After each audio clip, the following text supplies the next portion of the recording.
వంటలకు ఇంతకంటే స్వచ్ఛమైన గానుగ నూనె మరెక్కడా దొరకదు. SRV naturals. ఆర్డర్స్ కై స్క్రీన్ పై నెంబర్ కి కాల్ చేయండి. అందరికీ నమస్కారం. ఎన్నికలు ముగిశాయి.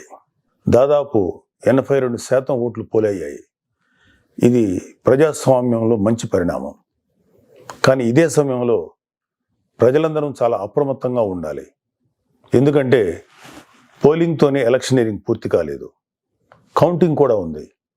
ఓటమి కళ్ళ ముందు కనిపించడంతో వైసీపీ అసురగణం ఎంతటి అరాచకానికి ఒడిగొడుతుందో పల్నాడు, తాడిపత్రి, తిరుపతిలో చూసాం. సైకోపాత్ అనే మాట మనం వింటూ ఉంటాం. ఈ జగన్మోహన్ రెడ్డి కూడా ఆ కోవలోకి వస్తాడో లేదో తెలియదు, కానీ ఖచ్చితంగా అతను ఒక సోషియోపాత్. ప్రజలను కులాలుగా, వర్గాలుగా, పార్టీల వారీగా విడదీసి చిచ్చులు పెట్టి ఆనందించే రకం. అతనిలో ఆ మానసిక స్థితిని మొదట్లో ఎవరు గుర్తించలేకపోయారు. ఆ వ్యాధిని తన అసురగణానికి కూడా అంటించాడు. ఈ సోషియోపాత్ మానసిక స్థితి రోజు రోజుకి ముదిరిపోయింది. ఓటమి కనిపిస్తుండటంతో వైసీపీ ముఠాలు ఉన్మాదంతో ప్రజల ఇళ్ల మీద పడి అరాచకం సృష్టిస్తున్నాయి.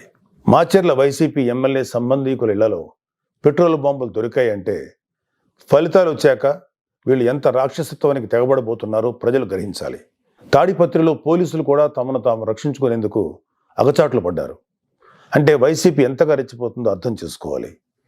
వైసీపీకి ఓటు వేయలేదని తెలిసి ఇళ్లలో చొరబడి మహిళలను, పిల్లల్ని అందరినీ చావుగొట్టే పైశాచికత్వాన్ని పెంచింది ఎవరు? ఖచ్చితంగా ఈ జగన్మోహన్ రెడ్డి అనే చెప్పాలి. విశాఖపట్నంలోని కంచరపాలెంలో ఓ కుటుంబం కూటమి అభ్యర్థులకు ఓటు వేసిందని తెలిసి వైసీపీ గుండాలు ఆ ఇంట్లో మహిళలను, చదువుకుంటున్న పిల్లలపై దుర్మార్గంగా దాడి చేసింది. గర్భంతో పుట్టింటికి వచ్చిన మహిళపైన తీవ్రంగా దాడి చేశారు. అంటే వైసీపీ రాక్షసత్వం ఏ స్థాయిలో ఉందో తెలుసుకోండి. ఇలాంటివన్నీ తెలుసుకొని చిక్కటి చిరునవ్వులు చెందించే వ్యక్తిని ఏమనాలి? మహేష్ బాబు స్పైడర్ సినిమాలో విలన్ సూర్య గుర్తొస్తున్నాడు కదూ. ఉత్తరాంధ్ర నుంచి రాయలసీమ వరకు ఎన్నికల అనంతరం హింసను ప్రేరేపించడంలో వైసీపీ ఓటమి కనిపిస్తుంది. రాబోయే ఓటమిని కప్పిపుచ్చుకునేందుకే ఈ దాడులు చేస్తుంది. ఈవీఎంలు భద్రపరిచిన స్ట్రాంగ్ రూమ్స్ దగ్గర కూడా భద్రత పటిష్టంగా ఉంచాలి. అక్కడ సెంట్రల్ గవర్నమెంట్ వారిది 3 ఇంచుల సెక్యూరిటీ ఉంది. అయినా కూడా అక్కడ మన కూటమి పార్టీల ప్రతినిధులు నిరంతరం పహరా ఉండాలి.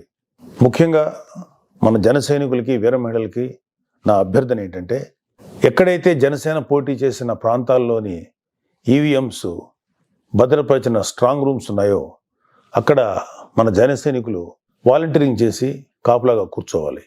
ఈ అవకాశాన్ని ముఖ్యంగా మనం వదులుకోవద్దు, వాడుకుందాం. ఈ వైసీపీ దుర్మార్గులను ఏ దేశంలోనూ తేలిగ్గా తీసుకోవద్దు. వాళ్ళు ఏ అరాచకానికైనా, దౌర్జన్యానికైనా తెగబడతారు. ఆ మధ్యన అంటే 2-3 ఏళ్ల క్రితం అమెరికన్ ప్రెసిడెన్షియల్ ఎలక్షన్స్లో కూడా ఎక్స్ ప్రెసిడెంట్ డొనాల్డ్ ట్రంప్ ఇలాంటి లక్షణాలే కనబరిచాడు.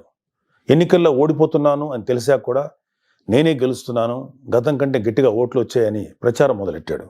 ఫలితాలు వచ్చాక కూడా నానా యాగి చేసి కుర్చీ వదలంటే వదలని అలాగే భీష్మించి కూర్చుంటే వైట్ హౌస్ నుంచి పంపేశారు.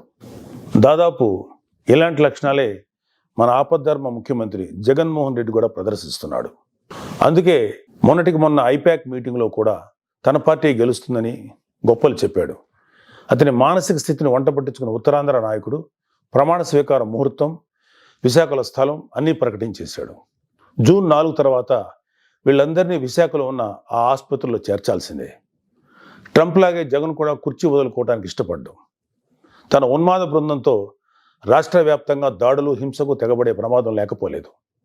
దీనిపై కేంద్ర ప్రభుత్వానికి ఖచ్చితమైన సమాచారం ఉంది. అందుకే వచ్చే నెల 15వ తేదీ వరకు కేంద్ర బలగాలను మోహరించాలని చెప్పింది. మన వంతుగా కౌంటింగ్ ముగిసే వరకు కౌంటింగ్ కేంద్రాల దగ్గర, పార్టీ కార్యాలయాల దగ్గర కూటమి శ్రేణులు అప్రమత్తంగా ఉంటూ ప్రతి కూటమి కార్యకర్త ఈ కేంద్రాలను పర్యవేక్షిస్తూ ఉండాలి. ఆంధ్రప్రదేశ్ రాష్ట్రం ఈ అరాచక శక్తుల చేతుల నుంచి అభివృద్ధి సాధకుల చేతులకు మారే సమయం దగ్గరలోనే ఉంది. అందరం ఆ శుభగడి కోసం వేచి చూద్దాం. జై జనసేన, జై హింద్. సుమన్ టీవీలో మీ పర్సనల్ అండ్ బిజినెస్ ప్రమోషన్స్ కోసం కింది నెంబర్కి కాంటాక్ట్ చేయండి.